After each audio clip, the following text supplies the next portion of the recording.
En Belgique, tu peux gagner de l'argent grâce à l'immobilier et ne presque pas être taxé dessus. Est-ce que tu le savais? J'en doute très fort. Et on va le comprendre dans cette vidéo. Alors tout d'abord, je peux comprendre que ça paraisse tout à fait contraire à tout ce que tu as entendu à propos du système de taxation en Belgique. Oui, le système de taxation en Belgique est un des plus lourds mondialement, et plus particulièrement sur les revenus professionnels, mais cela ne veut pas dire qu'il n'existe pas de niche fiscale, comme on les appelle. Avec comme plus bel exemple, la non-taxation des plus-values sur actifs financiers, qui est d'ailleurs le sujet de bien des débats de nos jours en politique, malheureusement.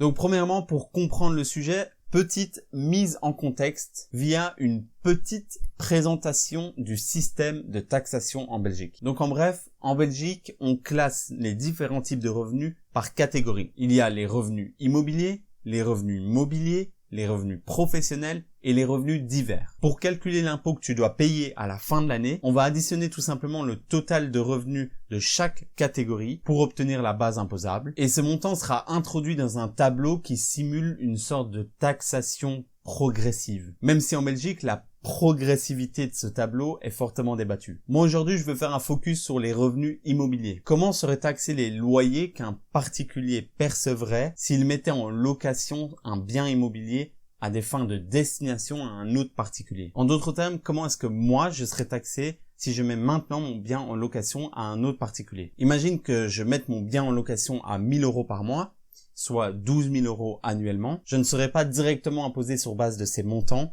mais plutôt sur une base qui s'appelle le revenu cadastral indexé majoré. Qu'est-ce que c'est encore que ça?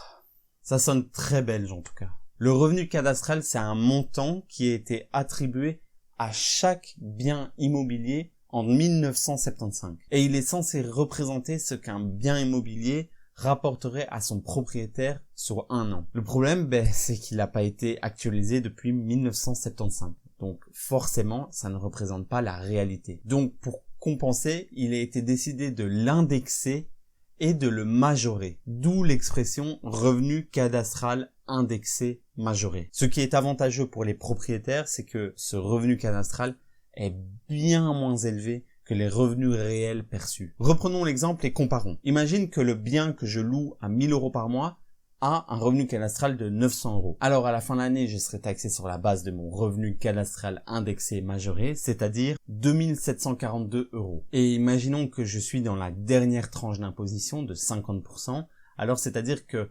l'imposition maximale serait de 1 371 €. Au final, à la fin de l'année, j'aurais perçu 12 000 € de revenus réels et j'aurais payé 1 371 € d'impôts, soit une taxation effective de plus ou moins 11%, ce qui est bien loin des 50%, voire même plus, sur les revenus professionnels habituellement. Mais attention, il y a une limite, et c'est ce qu'on appelle le risque de requalification. En gros, le système que je viens d'expliquer ne s'applique que si je suis un particulier, si j'ai voire 2 biens immobiliers. Mais dans le cas où cette activité s'intensifie, donc par exemple avec plus de biens, ça me demande plus de temps, je réduis peut-être la part de mon temps plein, ou je quitte carrément mon boulot pour me consacrer beaucoup plus à cette activité, alors je risque la requalification de ces revenus immobiliers en revenus professionnels. Donc je passerai de un taux de taxation de 11% à 50%. Ce qui est un peu logique vu que c'est devenu littéralement ma profession. Si tu te trouves dans ce cas-ci, on rentre dans un système de taxation beaucoup plus lourd et plus complexe. Du coup, je te conseille d'aller directement chez un professionnel. Pour finir, n'oublie pas que derrière cette taxation des loyers qui semble légère, il y a bien une attrape. On est en Belgique après tout. La trappe, c'est que la taxation autour de l'immobilier en général est très lourde et s'applique tout au long de la possession du bien. Avec par exemple à l'achat, à l'acquisition, il y a les droits d'enregistrement. À la vente, il pourrait y avoir une taxation sur la plus-value ou même à la transmission où la taxation se fait via les droits de succession. Merci pour ton écoute. Si tu as aimé cette vidéo, n'hésite pas à lâcher un commentaire et un pouce bleu.